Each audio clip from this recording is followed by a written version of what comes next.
There's something I don't like about it, so if you could just... To me, excellent. What we're going to do now is understand where we are and what roads cross through this area, because when the Nabateans, a few more sentences, when the Nabateans started trading, in order to support this very lucrative trade, what do you want to do if you want to increase the amounts, if you want to do it better? You're crossing the desert, you want more camels, you want more camels. You need to protect the goods, they're extremely expensive. So you want to build rest stops and rest areas that are well protected. When there are sources of water, you want to collect the water well, and you want to protect the water, maybe even hide the water. And in necessary passes, in mountain passes, you want to make sure nobody robs you. So you put a soldier there, or you build a small fort. And you build physical infrastructure along the way to drive the trade forward.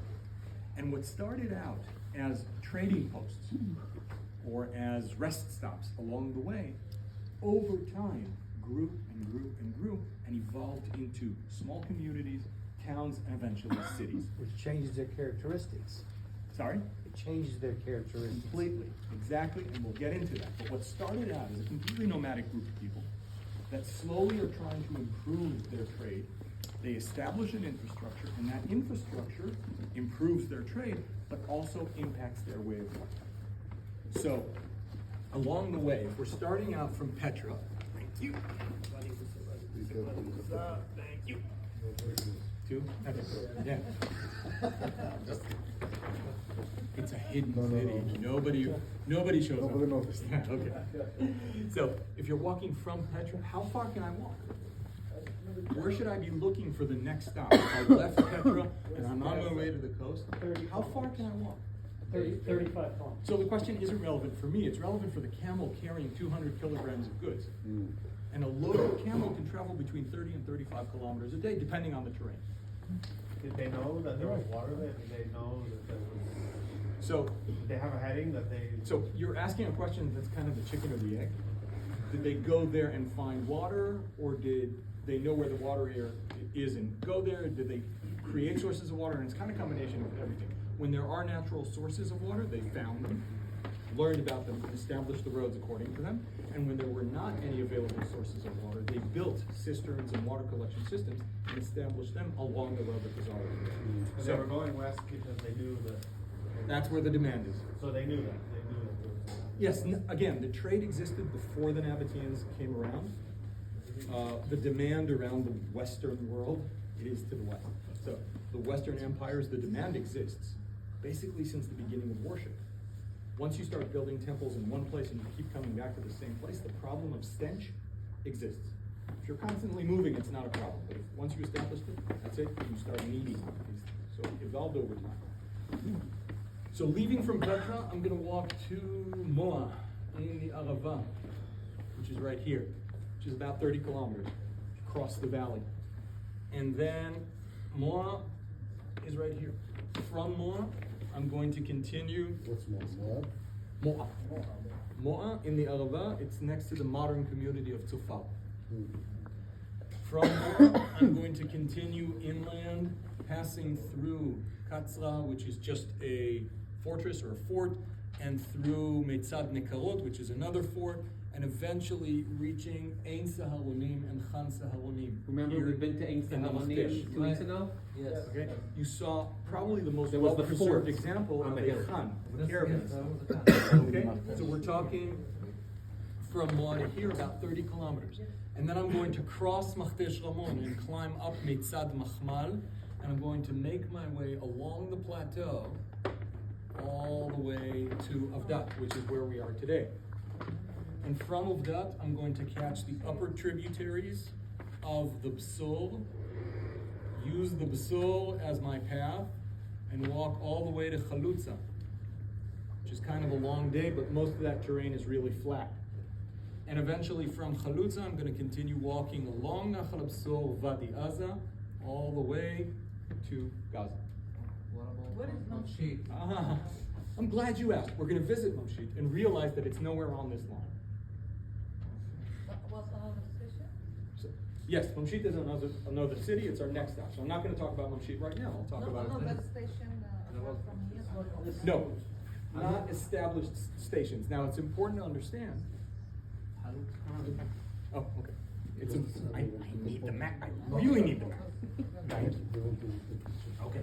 Now, it's important to understand that the desert doesn't continue all the way to the coast. Somewhere around here, or maybe even here, you're actually entering farmland.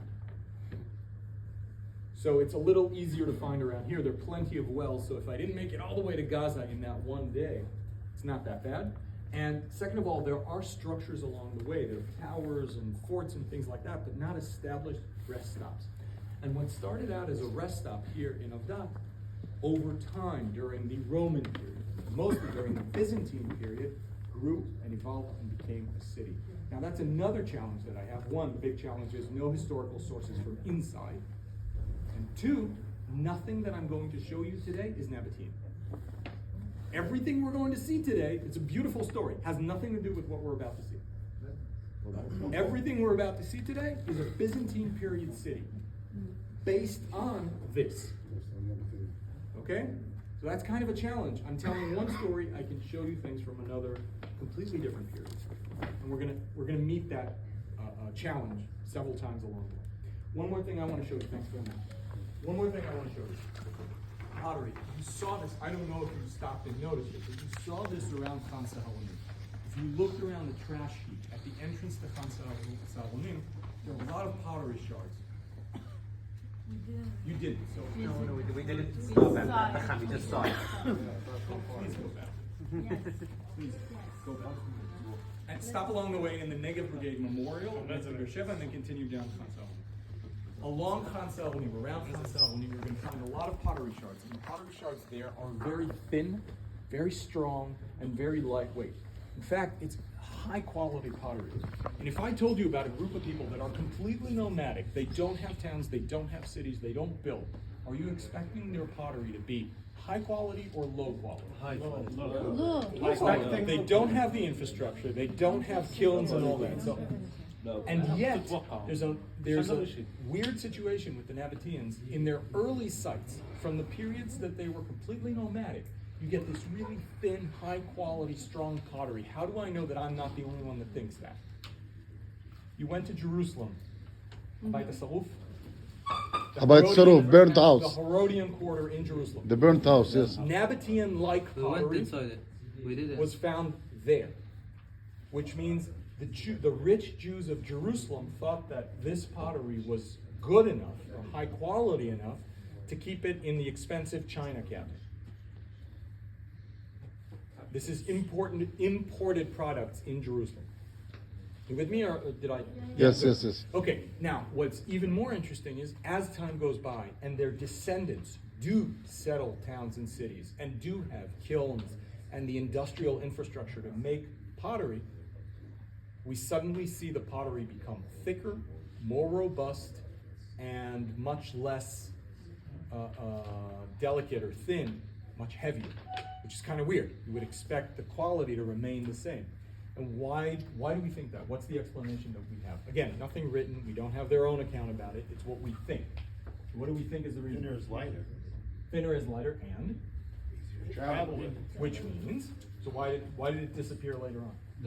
Which means they stop traveling. So once you settle down, and it's only day-to-day kind of pottery, you're not traveling 30, 35 kilometers a day, and you're not trading. Every gram of extra pottery that you put on your camel is 1 gram less of myrrh and frankincense that you can make money off.